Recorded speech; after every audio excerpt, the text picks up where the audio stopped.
There is a bare patch in someone's front lawn right now that will still be there in 10 years. Not because they neglected it, not because the soil is dead, or the pH is off, or they picked the wrong fertilizer. They've thrown seed at it every spring. They've watered it, raked it, covered it with straw, kept the dog off it, and watched it come in thin and then vanish again by August. And every single year they've assumed the problem was something they did wrong. It wasn't. The problem was decided the day the seed went down, and it had nothing to do with effort. Because here's the part almost nobody explains at the garden centre. Some grasses are physically built to repair themselves. They send out stems that travel sideways through the soil, hunt down open ground and grow entirely new plants in it without any help from you. And other grasses simply cannot do that. Not slowly, not eventually, not ever.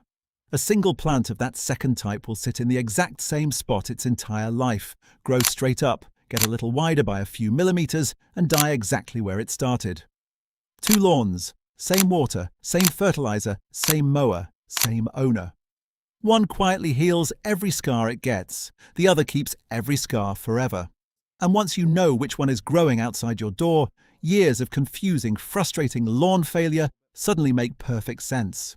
So let's get into what's actually happening down there, because the difference is stranger and more interesting than most homeowners ever realize. Here's what most people don't realize about grass. It doesn't grow the way we think it does. When you look out at a lawn, your brain reads it as one continuous green thing, a carpet, a single living surface. But it isn't. A lawn is thousands upon thousands of individual grass plants standing shoulder to shoulder, each one with its own roots, its own crown, its own life. What you're seeing is a crowd, not a creature. And every one of those plants has a decision baked into its genetics, made long before you bought the bag. It either has the machinery to move sideways or it doesn't. That machinery starts at a part of the plant almost no homeowner has ever heard of. It's called the crown, and it sits right at the soil surface, at the base of the plant where the stems meet the roots. It's usually a whitish, slightly swollen little knuckle, and it is the single most important structure in your entire lawn. It's the growing point. Every blade, every root, every new shoot originates there. This is also why grass survives mowing while most plants would die from it. When you cut a tomato plant in half, you remove its growing tip and it has to rebuild from a side bud. When you mow grass, you're only cutting leaf tissue. The crown stays safely below the blade, untouched, and simply pushes the leaf back up. Grass evolved under grazing herds for millions of years. Getting its top half torn off is a Tuesday. So far, so good. That part is true of every grass on Earth. But this is where things get interesting, because what happens next at that crown is what separates a lawn that heals from a lawn that doesn't. In some grasses, the crown can only do one thing: produce more shoots straight up out of itself. These new shoots are called tillers, and they stay attached, packed tightly around the original plant. The plant gets denser, it gets a little fatter around the base, but it does not travel. Picture a clump of ornamental grass in a landscape bed, that tight fountain shape rising from one point. That's the same architecture, just scaled down and mowed flat. These are called bunch type or bunching grasses, and they grow in clumps by design. Now here's the thing about a lawn made of clumps. When it's young and thick, you can't tell. The clumps grow into each other, the blades interlock, and it looks like a solid carpet. It photographs beautifully. It fools everyone, but put a hole in it, and that hole is permanent. If a dog burns a spot, or a kiddie pool sits out for a week, or grubs eat the roots under a patch the size of a dinner plate, every plant in that circle dies, and the surrounding plants, the ones 2 inches from the edge of that circle, will not move in. They can't. They have no mechanism for it. They'll grow taller, they'll lean over the edge a bit, they might get slightly wider at the base over a couple of seasons. But that soil stays open, and open soil in a lawn does not stay empty for long, because crabgrass, nutsedge, and every weed seed in the neighborhood are absolutely equipped to move in. That's the loop. Bare spot appears. Weeds fill it. You kill the weeds. The spot is bare again. You seed it in the wrong month. It fails, and next spring you're standing in the same place, having the same conversation with yourself. But that's only half of what's going on out there. Because the other type of grass solved this problem millions of years ago. In spreading grasses, the crown can do something extra. Instead of only pushing shoots upward, it can push out horizontal stems that run sideways away from the parent plant. And they come in 2 forms. The first is a rhizome. That's a stem that travels underground, usually an inch or two below the surface, pale and pointed, tunneling sideways through the soil. It looks like a root, but it isn't. It's a stem with nodes on it, and at those nodes it can stop, turn upward, break through the surface, and grow an entirely new grass plant with its own crown and its own root system. That new plant can then send out its own rhizomes. You start with one plant, you end with a colony. The second form is a stolon, sometimes called a runner. Same idea, but it travels above ground, creeping across the soil surface like a green vine, rooting down wherever a node touches dirt. If you've ever seen bermudagrass creeping across a sidewalk or St. Augustine sending arms out over a mulch bed, you've watched stolons in action. And this is the key. To a spreading grass, a bare spot is not a wound. It's an opportunity. It's open real estate with no competition for light, water, or nitrogen, and the plants on the edge of that opening will actively colonize it. Kentucky bluegrass will do it. Bermudagrass will do it aggressively enough to become a weed in your flower beds. Zoysia does it slowly but relentlessly. Creeping red fescue does it in the shade where almost nothing else will. Same bare spot, same homeowner, completely different outcome, and it's not effort, it's anatomy. So the obvious next question is the one you're probably already asking. Which one is growing in your yard right now? If you're in the cooler half of the country, the north, the transition zone, the Pacific Northwest, your lawn is most likely one of 4 grasses, and the split is stark. Kentucky bluegrass spreads by rhizomes and is the champion self-repairer of the cool season world. Creeping red fescue spreads too, though more gently. Tall fescue is a bunch grass. Perennial ryegrass is a bunch grass, and a pure one at that. Now hold on, because tall fescue deserves a second sentence. You may have seen bags labelled rhizomatous tall fescue or self-repairing tall fescue. Those cultivars do produce short rhizomes under good conditions, and breeders have made real progress on it. Be honest with yourself about the scale. We're talking about creeping a couple of inches, not swallowing a bare patch the size of a trash can lid. Tall fescue is still, functionally, a clumping grass that repairs a little around the edges. If a marketing claim made you expect bluegrass behaviour, you were set up to be disappointed. Down south, warm season lawns lean heavily towards spreaders, and it's why southern lawns behave so differently. Bermudagrass has both rhizomes and stolons, which is why it repairs damage faster than almost anything else, and why it will absolutely invade your landscaping. St. Augustine runs on thick surface stolons. Centipede creeps slowly along the ground. Zoysia uses both and takes its time, which is why zoysia sod costs what it does. Buffalo grass runs stolons across the plains. The main bunch-type grass most southern homeowners deal with is the perennial ryegrass, used for winter overseeding on dormant Bermuda, which is temporary anyway. Now here's the part that quietly explains an enormous amount of lawn frustration, and it happens at the store. Look at the back of a cheap seed bag, the sun and shade mix or the contractor's mix or the store brand bargain bag. Very often, a huge share of the contents is annual or perennial ryegrass. There's a reason. Ryegrass germinates fast, sometimes in 5 to 7 days, while bluegrass can take 2 to 4 weeks and sits there looking like failure the entire time. Fast germination sells seed. Fast germination makes the customer happy in week 1, which is when they decide whether the product worked. But perennial ryegrass is a strict bunch grass, and annual ryegrass is a bunch grass that's also going to die on schedule, so the homeowner gets a gorgeous, fast, uniform green lawn in month 1. Then winter kill, summer heat, or foot traffic thins it out, and nothing fills back in. By year 3, that lawn is a patchwork, and the owner concludes they have bad soil or a brown thumb. They don't. They bought a lawn with no immune system, so before you spend another $1 on seed or fertilizer, do this test. It costs nothing and takes about 10 minutes, and it will tell you more about your lawn's future than any soil kit. Go out to the edge of one of your bare spots, or anywhere the lawn is healthy and thick. Take a shovel or a hand trowel and cut out a plug about 4 inches across and 4 inches deep. Don't shake it. Carry it to a bucket of water or a hose and gently rinse the soil away from the roots until you can actually see the structure of the plants. Now look at what you're holding. If you see a tight clump of shoots all rising from one crown, with roots going straight down and nothing traveling sideways, you have a bunch grass.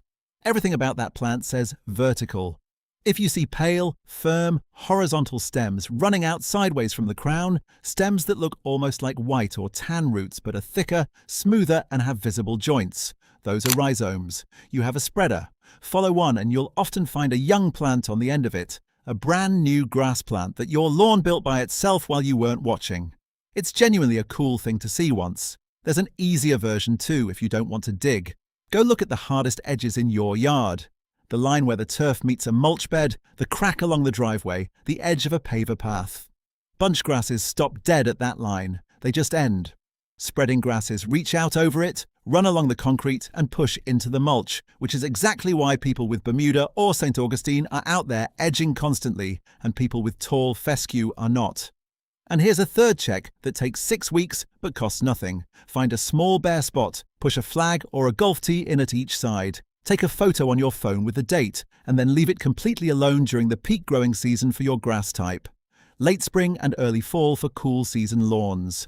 Early to midsummer for warm season lawns. Photograph it again at the end of that window. If the edges have crept in, you have a self-repairing lawn and you can lean on that.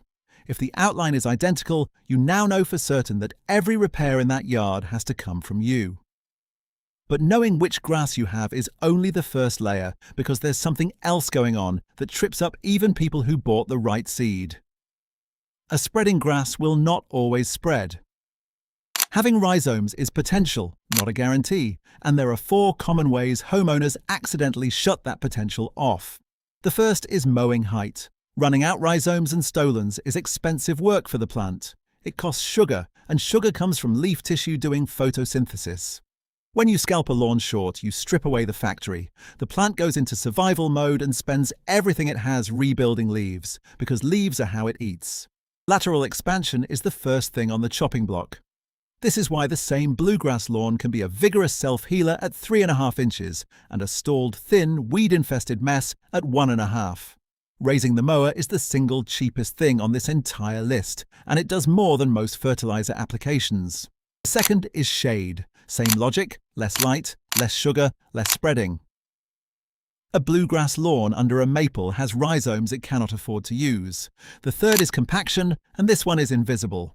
A rhizome is a soft-growing stem trying to tunnel horizontally through soil. In loose, crumbly, biologically active soil, it moves easily. In soil that's been driven on, walked on for 15 years, or scraped bare by a builder and then covered with 2 inches of topsoil, that rhizome hits a wall. It literally cannot push through. So the lawn stops repairing and everyone blames the seed. Fourth is timing. Rhizome and stolon growth is driven by soil temperature, not air temperature, and not by your weekend schedule. Cool season spreaders do most of their lateral work in the mild windows of late spring and early fall. Warm season spreaders do theirs in the heat of summer when soil is genuinely warm. Trying to force repair outside those windows is like planting tomatoes in October. So let's talk about what actually fixes this, starting with the cheapest options. If you've discovered you have a bunch-type lawn, the most valuable thing you can do is stop expecting it to heal and accept a simple truth. You are the repair mechanism. Your lawn has no self-repair, so repair has to be a scheduled chore, not an emergency response. That means overseeding on purpose, every fall in cool season regions, whether or not the lawn looks like it needs it. Not a heroic reseeding of a disaster, just a light routine pass that replaces the plants you lost that year. Keep a bag of seed in the garage the same way you keep spare furnace filters. The day the dog burns a spot or a wheelbarrow kills a patch, you seed it that week, while the soil is still open and before crabgrass finds it. The second move, and this is the one that changes lawns permanently in cool season regions, is to introduce some spreading capability into a bunch-type lawn. Blending Kentucky bluegrass into a tall fescue lawn gives you fescue's deep roots, drought grit, and heat tolerance, plus a population of plants that can actually creep into small openings.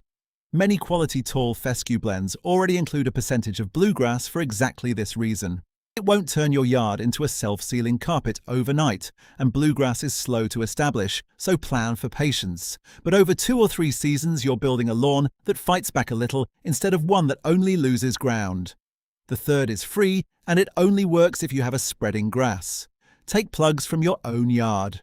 Go to the back corner, the side yard, somewhere thick and healthy that nobody looks at, and cut out several 2-inch plugs with a bulb planter or a hand trowel. Drop them into the bare area a few inches apart. Press them down firmly so the crowns are level with the soil surface and water them in. Then backfill the holes you took them from with soil and let the surrounding grass close over, That's it. Because those plugs carry live rhizomes and stolons, they don't just sit there like transplants. They colonize outward and knit the gap shut from multiple directions at once. This is how zoysia and Bermuda lawns get repaired for essentially the price of an afternoon. Fourth, fix the soil the runners have to travel through. Core aeration in the growing season pulls plugs out and gives rhizomes channels to move through, and it lets air and water into a compacted layer that's been suffocating roots. Follow it with a light top dressing of compost, a 1/4 inch or so, raked in. That combination does something fertilizer can't. It makes the soil itself easier to grow through. It also feeds the microbes that break down thatch, which matters because heavy thatch in aggressive spreaders like St. Augustine and Bermuda can get thick enough that stolons root into the thatch layer instead of the actual soil, leaving the lawn shallow and drought fragile. Fifth, get the water right. Deep and infrequent always. Light daily sprinkling keeps moisture in the top 1/2 inch, which is exactly where you don't want to train roots to live.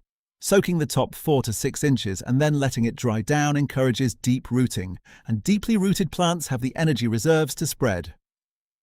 The one exception is new seed, which does need frequent light watering until it germinates, and then you taper off.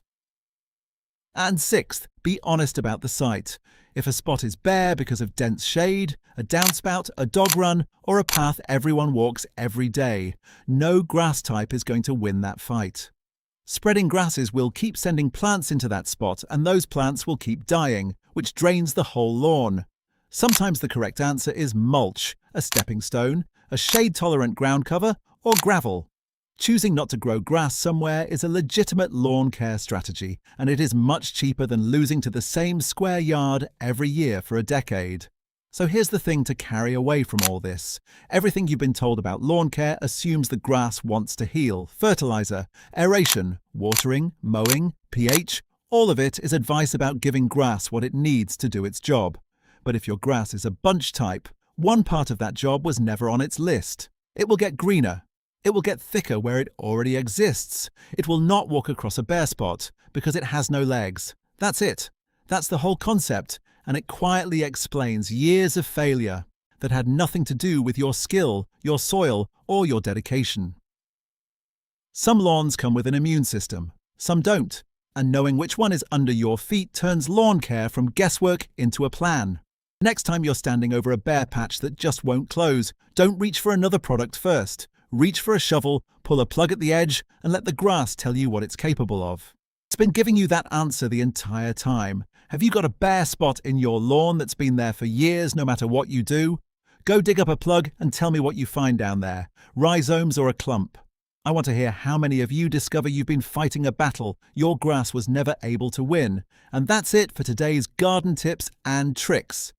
If you found this video helpful, make sure to hit the like button and subscribe for more gardening tips, lawn care guides, plant care advice, and backyard transformations. Tell me in the comments what gardening problem you'd like covered next. Thanks for watching, and I'll see you in the next video. Happy gardening!